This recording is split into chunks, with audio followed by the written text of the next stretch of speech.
On est fin novembre, et là, au moment où je tourne la vidéo, la communauté Disney francophone est en train de vivre un réel séisme. Un truc qu'on n'avait pas vu depuis l'annonce de Frozen il y a 1 an et demi. Le sujet? Un potentiel Land Avatar à Disneyland Paris.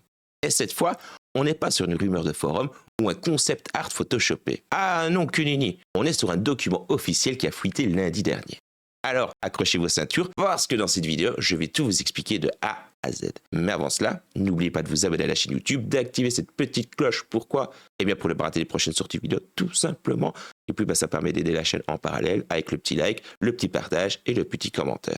D'avance, merci beaucoup à celles et ceux qui prennent le temps de le faire. Remettons les choses dans l'ordre. Lundi 24 octobre 2025, Disneyland Paris invite toute la presse et les influenceurs à l'hôtel New York Art of Marvel pour une présentation qui s'appelle Disney Adventure World, la métamorphose.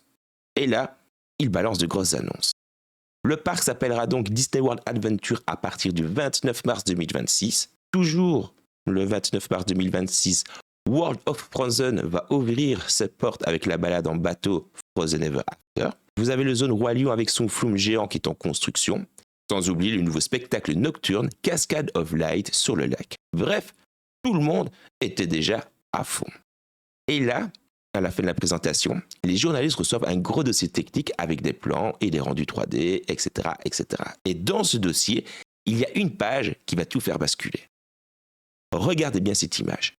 Cet implant 3D du système des barges électriques servira pour le spectacle Cascade of Light. Le projet porte le nom de code interne Loki. Et on peut voir 4 gros bras qui partent du centre du lac, comme une étoile, pour amener les barges, les lumières, la pyrotechnie, etc., etc. Et on peut également voir que chaque bras a une étiquette.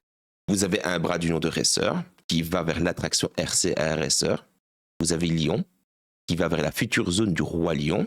Vous avez Frozen, qui va vers la lande du World of Frozen. Donc jusqu'à présent, tout colle.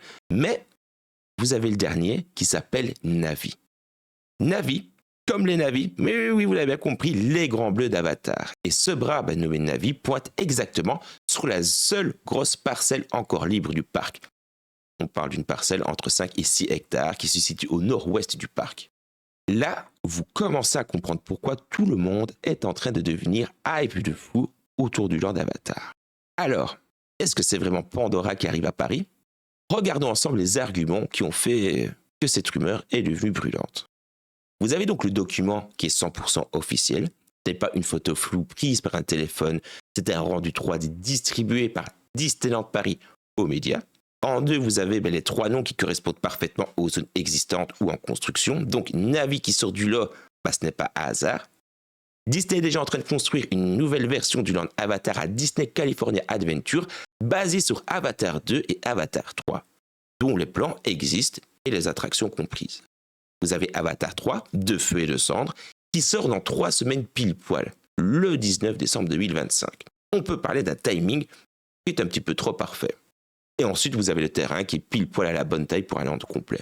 On parle même de la même superficie que Pandora en Floride. Allez, petite parenthèse, imaginez un instant ce que vous voyez à l'écran. Des montagnes russes flottantes au-dessus d'un lac, la forêt qui brille, Fly of Passage. Allez, honnêtement, ce serait pas complètement dingue? Partons sur une petite spéculation. Si le land en question est bel et bien un land Avatar et que nous avons la nouvelle version, c'est-à-dire la version que Disney est en train de construire en Californie à Disney California Adventure, eh bien on ne va pas avoir la version calquée sur la forêt qu'on connaît en Floride. Ça va être une version avec des océans de Pandora, mais avec une énorme attraction bateau ultra immersive, inspirée d'Avatar 2 et inspirée d'Avatar 3, qui sort, encore une fois pour rappel, dans quelques semaines. Je parle du film, pas du land. Les plans existent déjà, les concept arts sont magnifiques et la construction démarre officiellement début 2026. Donc, si Paris récupère une version de ce land-là, on parle d'un truc complètement inédit en Europe, avec des mers bioluminescentes, des vagues géantes, créatures sous-marines et tout le reste. Le tout, encore une fois, à Paris. Franchement, c'est presque trop beau pour être vrai. Bon, gardons quand même le pied sur terre. Soyons honnêtes, il y a de très gros points d'interrogation. Pour le moment, Disney n'a strictement rien dit. Silence radio et ce depuis plus de 5 jours. Le budget actuel est déjà énorme. On parle de 2 milliards de dollars pour Frozen, le Roi Lion, le lac, l'entrée, et rajouter entre 600 et 800 millions de dollars pour Avatar, ce n'est pas rien. Et théoriquement, Navi pourrait être un acronyme technique du style navigation automatisée, blablabla. Mais franchement, personnellement, je n'y crois pas. Si vous y croyez, argumentez dans l'espace commentaire parce qu'il y a tout qui colle. Pourquoi Navi ne collerait pas? Personnellement, j'ai même à main coupée que ce n'est pas un hasard. Disney ne laisserait jamais un nom aussi évocateur traîner comme ça sur un document officiel. Ça leur fait de la publicité. Ce n'est pas la première fois que Disney fait ce genre de choses en faisant croire à des ligues où au final ce sont des ligues contrôlées. C'est de la communication, c'est du marketing et mine de rien. Donc, il n'y a pas de fumée sans feu. Dites-vous qu'il y a de très grosses probabilités que oui, un Lord Avatar arrive à Paris. J'oubliais que Ewa soit avec nous. À très vite.